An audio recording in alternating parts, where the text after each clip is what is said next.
Westworld, all the clues behind this season's big twist. In its first season, Westworld found itself on its back foot a bit as the eagle-eyed fans over on Reddit stayed 1 or 2 steps ahead of most of the twists the mysterious HBO series dished up. This year, however, the writers seem to redouble their efforts to keep in front of the fandom and, for the most part, they did.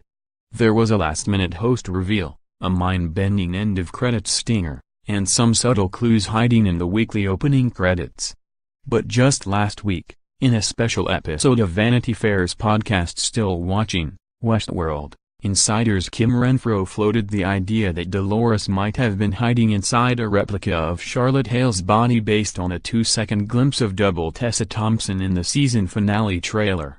But Hale as some kind of Trojan horse for our Dolores was hardly a popular guess this year.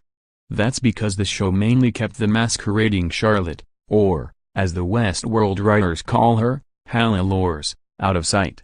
She only appears in 3 episodes total, including this week's finale.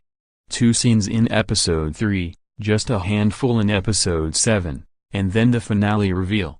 But once you know where to look, the clues are both subtle and fun to spot. Executive producer Fred Toye tells Still Watching that after Thompson, Evan Rachel Wood, and the show's creators Lisa Joy and Jonah Nolan all discussed the Dolores impression, they made a decision to keep it as under the radar as possible, perhaps so as not to alert the Redditors. Toye says, "My favorite moment was the scene on the beach with Stubbs, and they used this little moment of hers where she gives the smallest of small dry smiles. That was totally Evan. But what about some other Hale-Lores hints along the way? Well, our first glimpse of her in episode 3 did set off some alarms for fans. Her sneering Bernard, 'I didn't think you had it in you,' felt a bit more hostile, and knowing so audiences figured something must have gone down between the two of them, but there were so many possibilities as to what that might be. More to the point, there's a patented lean-in maneuver that Dolores posing as Charlotte uses more than once on Bernard. She's inspecting him so closely, almost like a raptor that would devour him. We've seen the CR4DL version of Dolores give Bernard the exact same look. There was also the oddly tender look Hale-Lores gave Bernard's hanging robot bodies in Ford's underground basement. Remember that despite all the terrible things he did to her, including shoot her in the head, Bernard is still something Dolores helped build and is still an identical physical copy of her beloved Arnold. Once Bernard's host status is revealed, something it would seem Hale-Lores had a hand in engineering, she interrogates him in a way that's fascinating to re-watch. Never mind this juicy clue. Or the fact that, and this is admittedly more of an auditory clue, when Bernard is coming out of a daze you can hear both Tessa Thompson and Evan Rachel Wood call out Bernard in rapid succession. Then there's the episode 7 interrogation itself.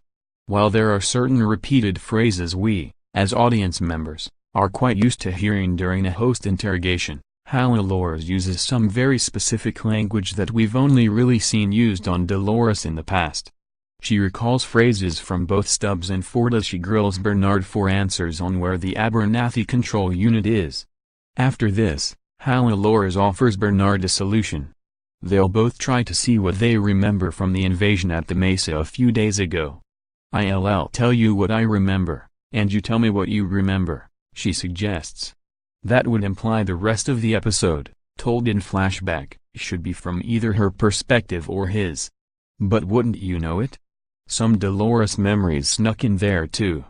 We can also rewind and, if we're rooting for Dolores and especially done with Charlotte after she killed poor Elsie, then we can take perverse pleasure in the fact that Dolores managed to make good on her episode 7 death threats.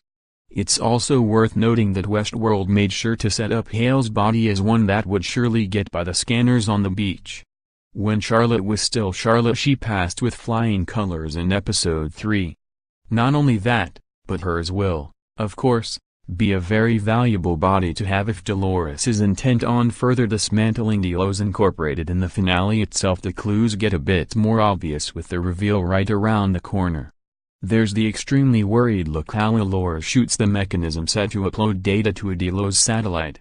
And the clever time hop jump between Hal and Bernard riding the elevator down to the forge in present day, and a quick cut to Dolores and Bernard arriving via said elevator in the past. Only one final Dolores question remains. If the Dolores Pearl, which was once inside a replicated Charlotte body, is now back inside a body that looks like Evan Rachel, then who, pray tell, is that menacing person holding a gun and looking like Tessa Thompson in one of the final shots of the episode? Well, there are a few possibilities. One that I dare not cling to is that there are now two Doloreses. What fun would that be? What's much more likely is that Dolores has inserted one of the pearls she smuggled out of the park into this perfectly hardy and hale body she had lying around.